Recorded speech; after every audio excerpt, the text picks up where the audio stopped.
Hi everyone, welcome back to Pavi vlogs and cooks. vlog மட்டும் இல்லாமல் cooking recipe நிறைய போடுறதுனால பவி vlogs கூட பவி vlogs குக்ஸ் மாற்றியாச்சு.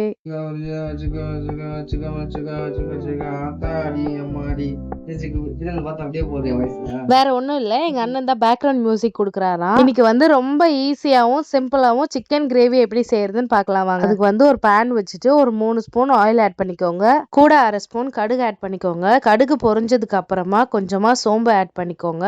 கூட பட்டை, கிராம்பு, பிரியாணி இலை எல்லாமே கொஞ்சமா ஆட் பண்ணிக்கோங்க. நெக்ஸ்ட் பெரிய வெங்காயம் குட்டி குட்டியா அரிஞ்சு எடுத்துக்கோங்க. 3 வெங்காயம் நான் எடுத்திருக்கேன். கூட கொஞ்சமா சால்ட் ஆட் பண்ணிக்கோங்க. சீக்கிரமா வதங்கிடும். ஆனியன் நல்லா கலர் சேஞ்ச் ஆகுற வரைக்கும் வதக்கிட்டு 1/2 ஸ்பூன் அளவுக்கு இஞ்சி பூண்டு பேஸ்ட் ஆட் பண்ணிக்கோங்க. நான் வீட்லயே அரைச்சது தான் ஆட் பண்ணிருக்கேன். நல்லா வதக்கிட்டு இஞ்சி பூண்டு ஸ்மெல் போனதுக்கு அப்புறமா தக்காளி மட்டும் நான் அரைச்சி சேர்த்துக்கிறேன். அப்பதான் கொஞ்சம் கிரேவி மாதிரி வரும். 3 சைஸ் தக்காளி நான் 2 அரைச்சி ஆட் பண்ணிருக்கேன். நல்லா வதங்கினதுக்கு அப்புறமா மசாலாஸ் ஆட் பண்ணிக்கலாம். 1/4 ஸ்பூன் மஞ்சள் தூள், வீட்லயே அரைச்ச மிளகாத்தூள் 2 ஸ்பூன் ஆட் பண்ணிக்கிறேன். கடை மிளகாத்தூள் இருந்தா 1 ஸ்பூன் மட்டும் ஆட் பண்ணிக்கோங்க. ஆல்ரெடி பட்டை லவங்கெல்லாம் சேர்ந்துருக்கிறதுனால நான் கொஞ்சமா கரம் மசாலா ஆட் பண்ணிக்கிறேன். எல்லாத்தையும் நல்லா வதக்கி விட்டுக்கிறேன். கொஞ்ச நேரத்துக்கு அப்புறமா கலர் சேஞ்ச் ஆயிடும், தொக்கு மாதிரி. ஸோ இந்த ஸ்டேஜ்ல சிக்கன் ஆட் பண்ணிக்கலாம். குட்டி குட்டியா அரைஞ்சி அன்வாஷ்டு இல்ல, நல்லா வாஷ் பண்ண சிக்கன் மஞ்சள் தூள் போட்டு வாஷ் பண்ணியிருக்கேன். அதையும் ஆட் பண்ணிக்கிறேன். எல்லாத்தையுமே சேர்த்து ஒரு வாட்டி வதக்கிட்டு மசாலா நல்லா சிக்கன்ல ஊறுற அளவுக்கு ஒரு 2 மினிட்ஸ் விட்டுட்டு நல்லா வதக்கினதுக்கு அப்புறமா கொஞ்சமா சால்ட் ஆட் பண்ணிட்டு கொஞ்சமா பெப்பர் ஆட் பண்ணீங்கன்னா இன்னும் கொஞ்சம் டேஸ்டா இருக்கும். நான் 1/2 ஸ்பூன் ஆட் பண்ணியிருக்கேன்.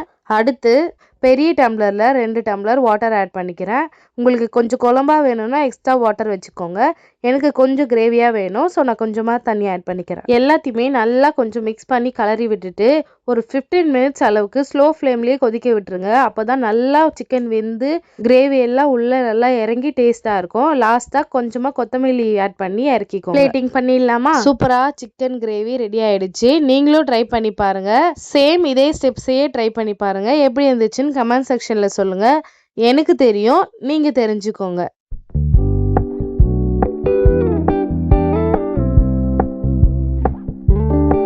We're gonna keep it low key, keep it softly spoken, with no strings tying you to me.